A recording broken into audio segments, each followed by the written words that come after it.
have a buyer with cash, but the bank won't release the title until I pay the full balance. I don't have the $15,000 difference. The buyer walked. I'm stuck paying for a camper I can't use. That is not a bug. That is a feature. The bank system is designed to keep you in the loan until the very last day. If you are upside down in your RV, you only have two choices. You can either trade it in and destroy your financial future, or you can execute what we call a synthetic exit. Today we are going to show you how to bypass the dealer, secure gap capital, and legally force the bank to release your title. This is the private party protocol that you should always follow. Let's look at the easy way first. You owe $60,000. The RV is worth $40,000. You have $20,000 in negative equity. I think I know where this is going. Yeah, not in a good way. You run to the dealer, they say, we're going to help you out. They take your RV and they roll that $20,000 loss into your new loan because they're such good people. That's right. You didn't pay off the debt, you just refinanced it at a higher rate on a new unit. You are now paying interest on a ghost. This is how people wake up owing $100,000 on a trailer worth $50,000. So you got to stop. The only way out is to sell to a private party. But the bank isn't going to let you. Right. Here is the forensic reality. Your RV is secured collateral. The bank holds the title hostage. If you call Bank of America and say, I have a buyer for a $40,000 rig, you will release the title and let me take the loan on the $20,000 difference? They're going to say no. Why? Because you're asking them to convert a secured loan into an unsecured loan without an application. Their computer cannot do this. Correct. So the buyer walks away because they don't trust you to pay off the lien, and I wouldn't either. This is the trust gap. To bridge it, we need to perform a pre-audit. Before you move a single dollar, you need to know the exact size of the hole you are actually in. Most people just guess, and that is why the deal dies at the closing table, sadly. First, do not look at your current balance. That number is a lie. It doesn't include the daily interest ticking away. You need to call your lender and request the 10-day payoff amount. This is the principal plus the per diem interest. If you are $50 short, the computer will not release the title. You need to get the exact penny. Next, you need your liquidation value. Look at RV Trader. Find the 3 cheapest units that match yours within 500 miles. Ignore the high prices. Those people are kind of dreaming. Yeah, I know. I've met them. Your price needs to be 5% to 10% lower than the cheapest dealer listing. Why? Because you can't offer financing or a warranty. You have to win on price. Now we have the numbers. You owe $60,000. The market value is $45,000. That leaves a $15,000 gap. You cannot sell the RV unless you have that $15,000 in your hand. Do not ask your RV lender for it. You need gap capital. You must go to a third-party lender like Sophie, Lightstream, or Upstart and apply for a personal loan or debt consolidation loan. And here's the safety value strategy. If the gap is $15,000, you need to borrow $20,000. What if the buyer shows up and negotiates you down to $42,000? If you only borrowed exactly $15,000, you are short.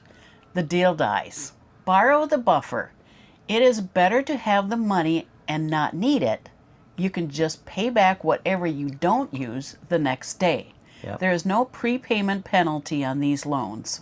Yes, the interest rate is 12 to 14%, but paying 14% on a $20,000 loan is infinitely cheaper than paying 8% on a $60,000 rotting asset. Let's look at the following to compare. Scenario A, the zombie. You keep the RV. You refuse to sell because you don't want to lose money, and you just keep making payments. Yeah. Loan balance, $60,000. Interest rate, 8%. Remaining term, 10 years, which is the standard RV term. Depreciation, the RV loses 10% of its value annually, and that is on a conservative side. Right. The cost to keep it, monthly payment $728, insurance and storage $200 a month. Your total monthly bleed is $928. Your total interest paid over 10 years is $27,358. Your asset value in 5 years is a negative $35,000, so you're still upside down. The verdict, you pay $928 a month for a decade to own something that becomes worthless. Completely worthless. Now, let's look at scenario B, the synthetic exit, the sell and bridge thing I talked about. You sell the RV for $40,000, you take a personal loan for the $20,000 gap. Your loan balance is $20,000, the gap. Interest rate is 14%. It's a higher rate because you now have an unsecured loan. Then your term is 5 years, which is the standard personal loan term. The cost to exit, the monthly payment here is $465. Insurance and storage is zero now. You just don't own anything. And their total monthly bleed is $465.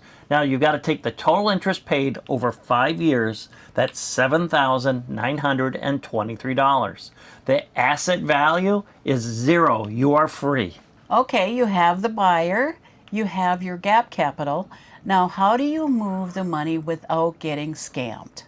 Do not use a handshake. Use Key Savvy. We have audited their license. They act as a pass-through dealership. Here's the flow.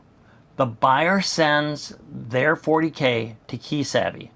You send your $20,000 gap capital to Key Savvy. Key Savvy verifies both, then wires the full payment to your bank. This forces the bank's hand. They receive a wire from a licensed dealer for the full amount. The computer unlocks the title automatically. The buyer gets a temporary tag immediately. You get out of the loan and the bank gets paid. When you set this up, you need to call your lender one last time. Do not ask for permission. Give them notice. I'm executing a payoff on account number 1234. I will be using Key Savvy, a licensed dealer, to transmit the wire. Please provide the specific dealer payoff instructions. Use the word dealer. It triggers a different department than private sale. They treat dealers with more speed than they treat you. Reality check. This strategy hurts. Taking out a personal loan to pay for a toy you no longer own feels like losing. But in forensic accounting, we call this a stop loss. You are amputating a limb to save the body. If you keep the RV, you lose $500 a month in depreciation alone. Liquidation is the only mathematical win. The industry wants you to trade it in. They want that double interest loan. If this saved you from a bad trade-in, hit the hype button below. Force this video onto the leaderboard so other owners can escape this trap. And check the pinned comment. We are building a list of friendly credit unions that actually help with this process. Add yours if you found one. Thanks for watching. And we'll see you on the road. Bye now.